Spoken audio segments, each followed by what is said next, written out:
राधा अष्टमी व्रत कथा। भाद्रपद की शुक्ल पक्ष में अष्टमी तिथि को राधा रानी का जन्मोत्सव मनाया जाता है। इस बार 11 सितंबर को राधा अष्टमी है। श्री कृष्ण के जन्म के 15 दिन बाद राधा रानी का जन्मदिन मनाया जाता है, जिसे अष्टमी के नाम से भी जाना जाता है। राधा अष्टमी एक महत्वपूर्ण और पावन पर्व है, जो भगवान श्री कृष्ण की प्रिय सखी राधा जी के जन्मोत्सव के रूप में मनाया जाता है। इस दिन विशेष रूप से भक्तजन राधा जी की पूजा अर्चना करते हैं और उनके जीवन की महिमा को समझने का प्रयास करते हैं। इस व्रत के साथ जुड़ी एक बहुत ही दिलचस्प कथा है, जो राधा जी की दिव्यता और उनकी महिमा को दर्शाती है। आइए जानते हैं राधा अष्टमी व्रत की कहानी। प्राचीन काल की बात है, जब धरती पर राक्षसों का अत्याचार बढ़ गया था और धार्मिकता का पतन हो रहा था। इस समय भगवान श्री कृष्ण ने अवतार लिया था, लेकिन उनके साथ ही राधा जी की उपस्थिति भी आवश्यक थी, जो उनके प्रेम और भक्ति का आदर्श उदाहरण थी।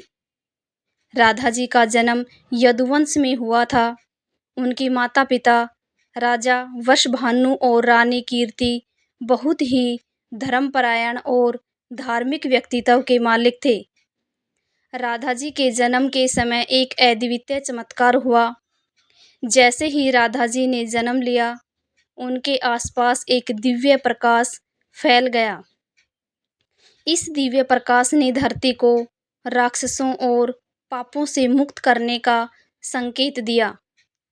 राधा जी की महिमा का वर्णन करने के लिए बहुत सी कहानियाँ और कथाएं प्रचलित हैं। उनके जीवन में प्रेम और भक्ति की कई अद्भुत घटनाएं घटी।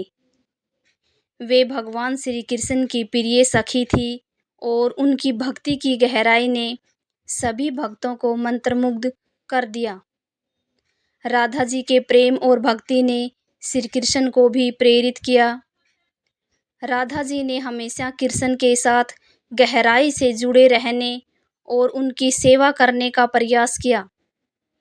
उनका प्रेम सच्चे भक्ति का उदाहरण है और इस प्रेम को लेकर कई अद्भुत कथाएं प्रचलित हैं। चलिए अब राधा अष्टमी की कथा के बारे में सुनते हैं। राधा माता श्री कृष्ण के साथ गोलोक में निवास करती थी। एक बार भगवान श्री कृष्ण को गोलोक में राधा नजर नहीं आई और कुछ समय बाद वे अपनी सखी विराजा के साथ घूमने चले गए। जब राधा को इस बात का पता चला तो वे अत्यंत क्रोधित हो गई और तुरंत कृष्ण के पास पहुंची। वहां उन्होंने श्री कृष्ण को कठोर शब्दों में उल्हाना दी। राधा का यह आचरण श्री कृष्ण के प्रिय मित्र श्री दामा को अच्छा नहीं लगा। बिना किसी विचार के श्री दामा ने राधा को श्राप दे दिया कि वे पृथ्वी पर जन्म लेंगी। राधा के गुस्से से आहत होकर विराजा भी वहां से चली गई और नदी का रूप धारण कर लिया। श्री दामा से श्राप मिलने के बाद राधा ने भी उन्हें श्राप दिया कि वे राक्षस कुल में जन्म लेंगे।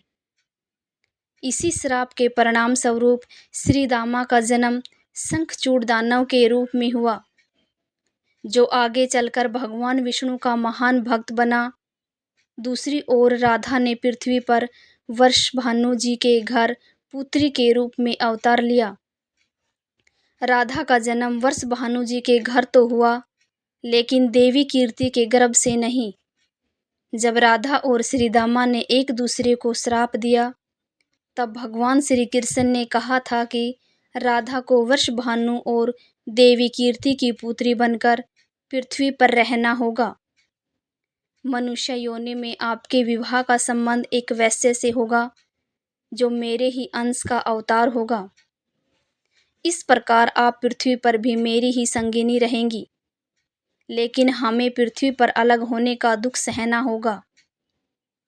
इसके बाद भगवान श्री कृष्ण ने राधा से कहा कि अब आप मनुष्य योनि में जन्म लेने की तैयारी करें। संसार के सामने वर्ष भानु जी की पत्नी गर्भवती हुई और जिस प्रकार एक शिशु का जन्म होता है, उसी प्रकार देवी कीर्ति का भी प्रसव हुआ। हालांकि वास्तव में राधा का जन्म उनके गर्भ से नहीं हुआ था। भगवान की माया से उनके गर्भ में वायु आ गई थी और उसी वायु से राधा का प्रकट हुआ। प्रसव के समय देवी कीर्ति को पीड़ा हो रही थी और उसी समय राधा के रूप में एक सुंदर कन्या का जन्म हुआ। राधा का अवतरण भाद्र मास के शुक्ल पक्ष की अष्टमी तिथि को हुआ और तभी से हर वर्ष इस दिन को राधा अष्टमी के रूप में मनाया जाता है। राधा अष्टमी के दिन एक विशेष पूजा की जाती है, जिसमें भक्तजन राधा जी की महिमा का गान करते हैं। कथा के अनुसार राधा जी का जीवन पूर्णतः और भक्ति का आदर्श उदाहरण है। एक बार जब श्री कृष्ण ने राधा जी से पूछा कि उनकी भक्ति का रहस्य क्या है, तो राधा जी ने उत्तर दिया कि उनकी भक्ति में केवल प्रेम और समर्पण है। राधा जी ने भगवान श्री कृष्ण को भक्ति का सबसे सुंदर और महान रूप दिखाया। उनकी भक्ति ने उन्हें अद्वितीय बना दिया और इसलिए राधा अष्टमी का पर्व इस प्रेम और भक्ति की महिमा को मान्यता देने का अवसर है। राधा अष्टमी के दिन व्रत सुबह जल्दी उठकर स्नान करते हैं और व्रत का संकल्प लेते हैं। इसके बाद राधा जी की पूजा करते हैं, जिसमें उनकी मूर्ति को सुंदर वस्त्र पहनाए जाते हैं और भोग अर्पित किए जाते हैं। व्रत वाले दिन दिन भर उपवास रखते हैं और केवल फल, दूध और जल का सेवन करते हैं। पूजा के बाद भजन कीर्तन का आयोजन किया जाता है, जिसमें राधा जी के भजन गाए जाते हैं। इस दिन को भक्त पूरी श्रद्धा और भक्ति के साथ मनाते हैं, ताकि राधा जी की कृपा प्राप्त हो सके और जीवन में शांति और सुख की प्राप्ति हो सके। राधा अष्टमी व्रत की कथा हमें राधा जी के प्रेम और भक्ति की गहराई को समझने में मदद करती है। यह व्रत केवल एक धार्मिक पर्व नहीं, बल्कि प्रेम और भक्ति का आदर्श उदाहरण है। राधा जी के जीवन की कथा हमें सिखाती है कि सच्ची भक्ति में केवल प्रेम और समर्पण होना चाहिए।